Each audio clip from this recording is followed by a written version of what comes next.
Gentlemen, you are in for a treat. It's been a while since you guys have been a part of Pack Stats. They're the coolest. They're so cool.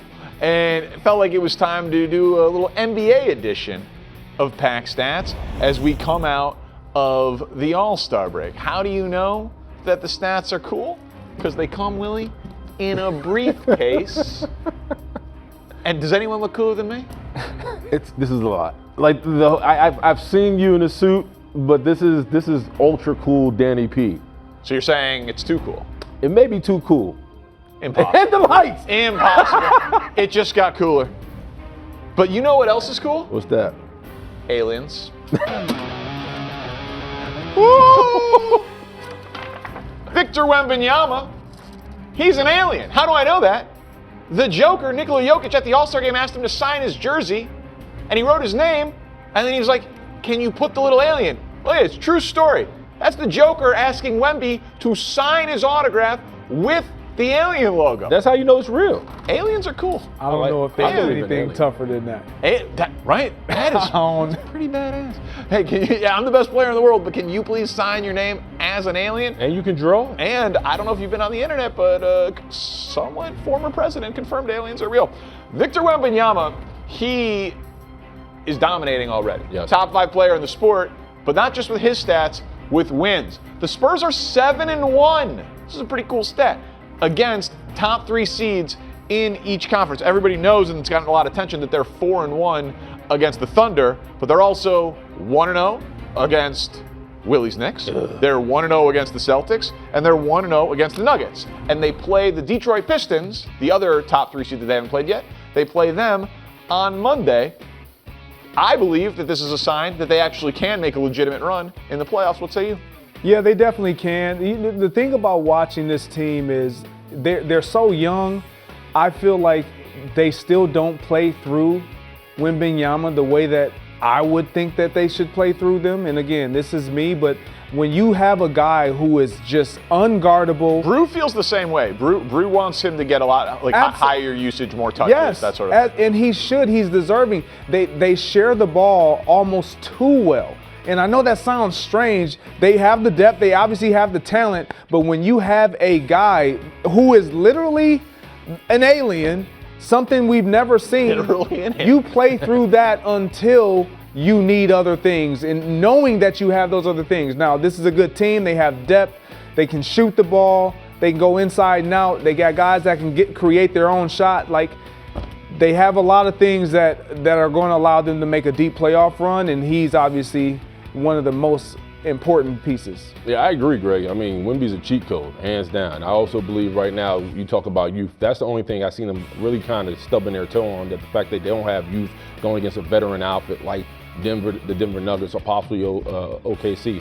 Nevertheless, you talk about what he does well, he can take over games, man. I mean, his impact in the All-Star game and how he's going to play in the second half of the season is going to be big. I like the fact that he shows up with maturity, he's gritty, he's tough, and there's a system.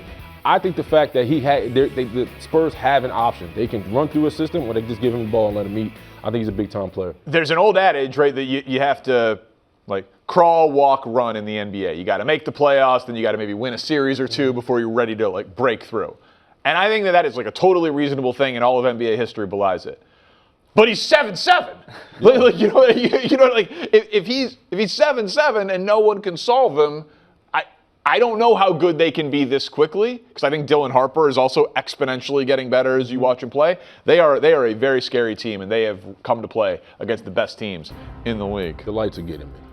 You know what else was cool? What's cool, Danny? Starting fights amongst your friends. I'm a big fan of that.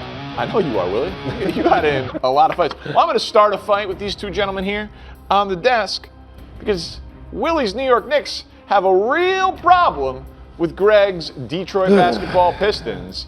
The Knicks, they've been a great offense. No lies. Would rank 6th in the NBA if they played everybody other than Detroit. No lies told. But Detroit's playing harder than every team in the NBA, and they're only averaging 85.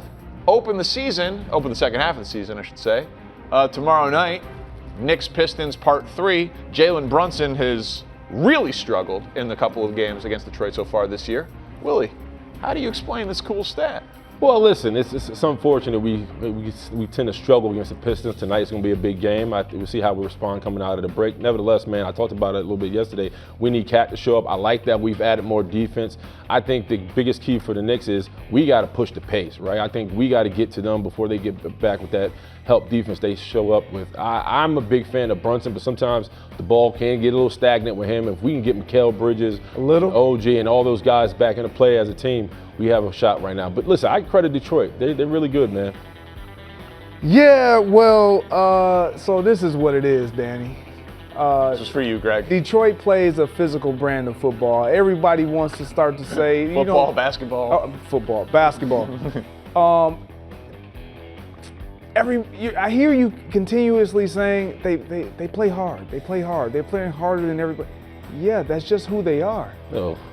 All I'm saying is, I know what you're saying. Regular season, they're putting out a better. They're putting out a playoff effort in the regular season, right, which happens to young teams all the time, and then everybody else gives a max effort in the playoffs, and it tends to shrink the gap. When you are a young team, this is what you want to see out of a young team, especially against some of the elite caliber teams. Against the New York Knicks, you know what they bring. You played them in a 7-game series last year. Like, you know what they are. And you talk about being stagnant. Detroit has the length to where they can contest. They can make it uncomfortable for Jalen Brunson. And I know a lot of people think that they can make it uncomfortable for Jalen. But he tends to get to his spot, get his shots off. Against Detroit, they don't allow him to do all those things. And so in Cat, I watched Cat for years in Minnesota. I love Cat. I'm glad he's over here in New York. Well, I'm just saying, as you bask in the Piston glory, let's not forget what the Pistons playoff resume looks like versus the New York Knicks. Like, you just know the resume, right? Like, it's good, as you stated, what you look like in regular season, but it counts in the playoffs. And in the playoffs, they go home early while we move along. So I just want When's the last Knicks championship? I was going to ask that. When was the last Pistons championship? 04? Sooner than yours. All right. More recent than yours. Doesn't matter. Stats, please. Oh, you guys know what else is cool? They suck. You know what else is cool? Being like Mike. I want to be like Mike. Cooper Flagg, he's on a list with guys who you know by one name. Luka, Mike, and Larry. Rookie seasons last 50 years averaged more than 20 a night, more than 6 boards a night, and more than 4 assists. And listen, shout out to LeBron. He fell just short of the rebound threshold, or LeBron would have been on this graphic too. Obviously an incredible rookie season. But I actually think that because Dallas is so bad, and because Wembanyama has been so good, that Cooper Flagg's rookie season is being under-discussed. He is an insanely versatile basketball player, and he entered the league at within 9 days the same age as LeBron James, except he was seasoned with a year of college basketball. Like, he's unbelievably good already. So the interesting thing about Cooper Flagg is when we started the season, he's playing point guard, and I'm watching just like everybody else, and I'm like, he looked uncomfortable. Now you can see the plan that they had was to get him comfortable, get him acclimated with bringing the ball up the court, feeling that type of pressure. He can do whatever he wants now. He has grown into the type of player that can get his shot, that can create for himself, create for others, set your offense up, get it started. Like, it's been impressive to watch him. And the most impressive thing is, when you made that trade for Luka Doncic, everybody immediately was like, man, why would you trade that? Why would you make that trade? I was one of those guys. I don't know if he can come in and produce on the offensive end in the volume that Luka is able to. Now, he's not there yet, but he is showing flashes that he can be that guy. Well, and they didn't know that they were going to get Cooper Flagg when they traded Luka. Well, I'm saying, I know that part. But they lucked into him being a replacement. They definitely did with the lottery and everything. But now that you have him, you didn't expect him to be as potent offensively in scoring in volume the way that he does and has most recently.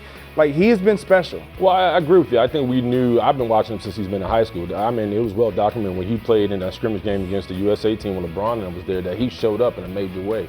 And it was like, man, this kid has that it factor. Now you see him with Jason Kidd, and you see him build around him. That's why you send Anthony Davis up the road. When you talk about Cooper Flagg, man, him possibly being the best two-way player in the game right now, at this age, at his age, without a doubt. I think when you move forward, man, what's going to be crucial for his development, man, is can he now on the defensive side of the ball have a bigger impact? It's just as big as he having on the offensive side. We'll see if that ever comes. You want some cool gloves? Want some leather They're gloves? not going to fit. Yeah, you're probably right. All right, time now as we move forward here. Talk a little LeBron in a minute, but it's time now for afternoon headlines. Listen, any team with LeBron and Luka and Austin Reeves, and you play in LA in that spotlight, and you're top 6 seed in the tougher conference, I understand why this question is being asked. Contenders, pretenders. Can I ask it a little bit differently? Does anyone view them as contenders? Like, can they win? No. I would say no also. I mean, no. I mean, I don't see it, man. They struggle to rebound the ball, and defensively, they're not very good. And you talk about the way Denver Nuggets are playing without Jokic once he gets rolling, on top of the way OKC looks once they get SGA. I mean, I just think right now, LeBron's calling for them to gel. I don't think they have enough time to gel. And I think the way this team is trending right now, I just don't see it, man. But hey, they're 6th in the West right now. Yeah, and it's bunched up to LeBron's point. And I don't want to dismiss them because we saw Luka. The argument against it is, well, we saw Luka carry a Mavs team to the final. But that Mavs team with Lively and Washington, there were better defensive athletes and younger players around him.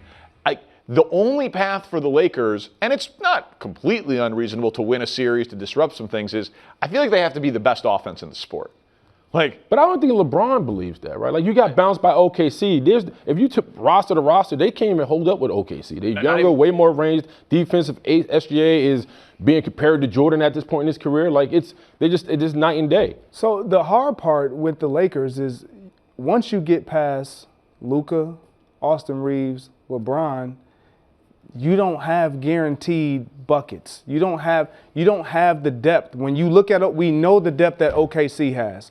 You look at the Spurs, they have depth. You look at Denver, now this year, they have depth. You look at the Minnesota Timberwolves, they have depth. Everywhere you look in the Western Conference, there is a wealth of depth until you get to the Lakers, and it's like, well, we have Luka, we have LeBron. Austin Reeves is playing awesome basketball, and we don't play great defense. Right. They don't play great defense. They're not terribly deep, like you just said, and they're not terribly athletic. And then you talk about, like, Minnesota is big and strong and crazy athletic. Oklahoma City is big and strong and crazy athletic. The Spurs have Wemby and a bunch of young, fast, crazy athletes. And so it's like, it's a real tough ask for them to. I do think that they can win a playoff series depending on a matchup. Like, they can't. I don't think they could beat the Spurs. What matchup? Can they get to the 4-5 line? Like, if it ended up being Rockets, if it was Rockets-Lakers, and the Rockets destroy them on the glass, but the Lakers have a great series from 3. Like, the Rockets are the best rebounding team in the league. By and KD, like, they show up. They would destroy the Lakers' points in the paint and on the glass. They would destroy them. But could you outshoot the Rockets for a 7-game series and win? I think that they probably could if Luka and LeBron are completely dialed. But I think they're drawing dead against the Thunder for sure, and I think they're drawing dead against the Nuggets for sure. And then the Spurs probably. So I think they're in a really tough spot. So you think that they wouldn't draw dead against the Nuggets or the Timberwolves? They would have a shot. I said they're drawn dead against the Nuggets. They're drawn dead against the Thunder. Yeah, I mean the Wolves are not a good matchup for them either. It's a tough spot, man. But my point is, LeBron knows that. LeBron's trying to. He knows. He knows. His future is in jeopardy, right? Like, we don't know if he's walking or he's staying. Nevertheless, they got to continue to build. I think they should. If I'm the Lakers, man, you got to figure out what you're going to do with no wing presence. Like, they need more help on the wing defensively. Well, that's a problem for next year's team.